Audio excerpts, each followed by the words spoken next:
Good afternoon. I had a thought while sitting down and finishing up some work, and it occurred to me that one of the main reasons why is because of the same reason why people who are extremely devoted to a particular religion lose their fucking minds if, hold on.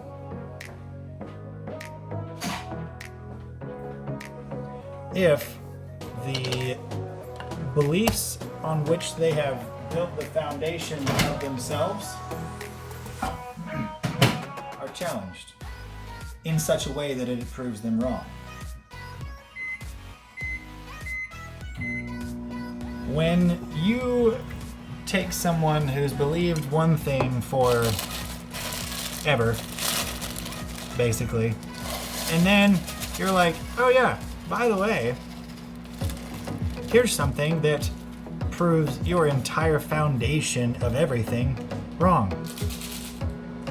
People don't like that. They'll do one of three things. They'll either, or a combination of the three. They will attack it violently,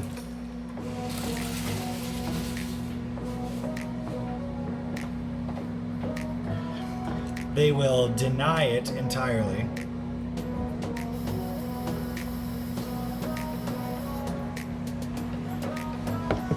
or they will just turn a blind eye and act like it never even existed.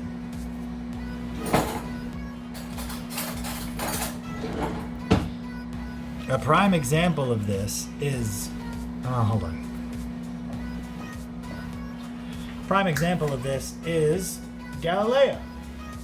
When he's like, hey, Vatican, the Earth is not the center of the universe. They had built decades, maybe even centuries, of stuff and the devotion of people and people following what they're doing on the supposition that the Earth is the center of the universe. And then this motherfucker comes in and he's like, actually, that's wrong. What did they do? They got real fucking mad. They tried to kill him. They have burned people at the stake for doing this. They called him sacrilegious. They called him a heretic. And why? Because if he was right, then that would shake the foundations that they basically built their entire lives on. So, I mean, the implications of him being right were to the Vatican supremely dangerous. Like, no. That's like if they discovered extraterrestrial life.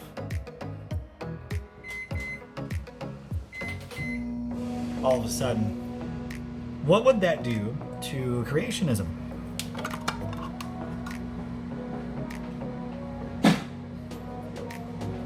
Or if they discovered beyond a shadow of a doubt that the Big Bang actually happened and evolution is real. Something that I personally believe, but I don't want to go into that. That's not the purpose of this. All of a sudden, that would poke humongous holes into hundreds of, actually billions, not hundreds of billions, but billions of people's foundational worldview and like how they govern their lives. So, same thing with Apple versus Samsung. There have been many times where I showed because back when the iPhone 8 and the Galaxy S8 were the two latest flagships, I put my S8 on Pro mode into a dark cabinet and set it to a 10-second exposure, and took a really good picture, almost in complete darkness. Did the same thing with an iPhone 8. Obviously, the result was strikingly in Samsung's favor. And then when I showed that to customers coming in looking at getting another iPhone, I said, you want a phone with a good camera, right? They're like, yes. So I showed them the comparison. They're like, that's fake, blah, blah, blah, blah, blah. Immediate deniability, because if I was right, then that would make them wrong. That would shake their whole foundation of what they were going in there to get. And then if that happens, then oh my God, my friends are gonna ostracize me for having green bubbles. And then like I will receive social pressure and I'll receive hazing for not getting another iPhone. What if my family doesn't approve of it? What if my friends don't approve of me getting another iPhone? Or what if my friends don't approve of me not getting another iPhone? There's so much danger there, or perceived danger there, that they have to just either like, no, that's fake, nope, it's fake, blah, blah. And some people get mad. Like, they're like, bleh, no, like, fuck that guy.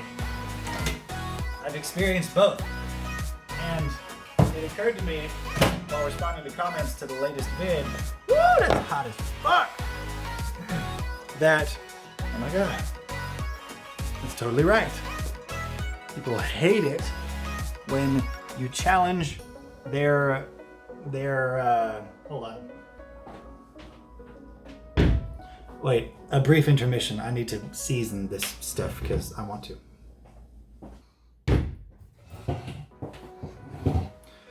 So perhaps when people get upset when you're trying to show them something that Samsung can do that Apple cannot or can't even come close to doing as well, then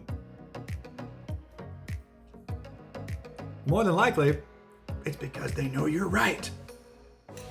And they're like, God damn it, I don't want him to be right, because if he's right, then that means I've been using the bad phone this whole time, and that means that I made a dumb decision when I got my phone, and nobody likes to make dumb decisions. So, of course you can't be right. Of course they're not going to admit it. With the few people that see these examples and they're like, oh damn, you're right, holy shit, and they switch, those numbers are so few because that's the amount of people that aren't afraid to let go of like that whole big foundation that they've built for themselves about like which phone they like to use. And I know that this is like taking something as big as religion and you know, slimming it down to reducing it, the significance down to cell phone choice, but that's what we're talking about here. That's why we're here. And I wanted to share. Thank you for watching and stay beaming. I'm going to eat lunch now.